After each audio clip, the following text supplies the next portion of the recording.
dumating na yung shotcrete machine, no, na gagamitin para sa soil protection. So ito, magsasample sila at titingnan natin, no, yung usage nito tsaka paano mag-function yung buong machine.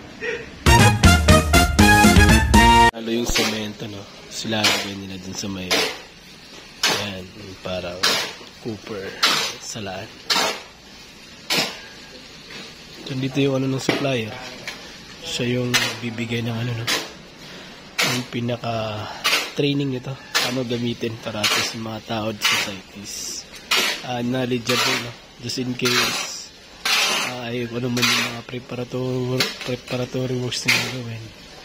At the same time, yung function mismo, no, yung pinaka machine. So after na mahalo ng maayos yan, lalagay na lang yan dito.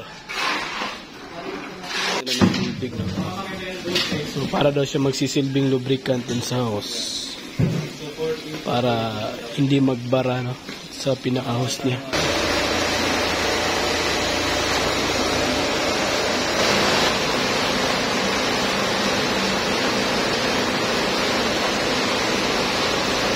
Yun pala yun. Para walang bato talaga. Kasi nagkaklag daw pagkano ng bato eh.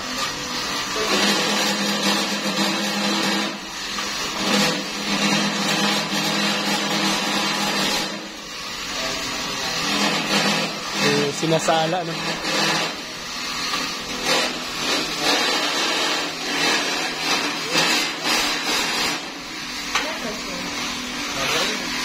So after niya, pupuno na, no?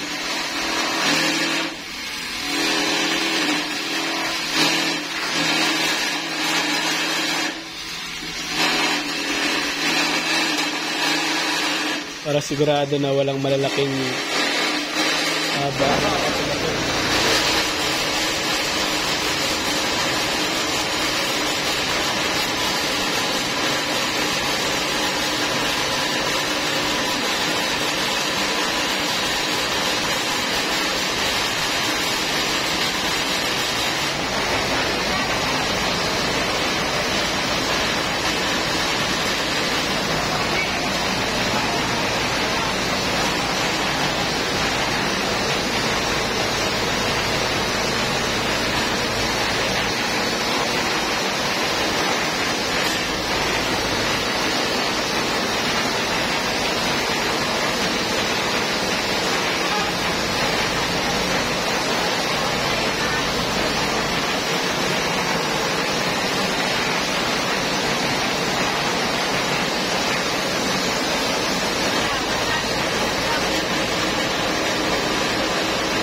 Medyo bumabagsak yung ano, no?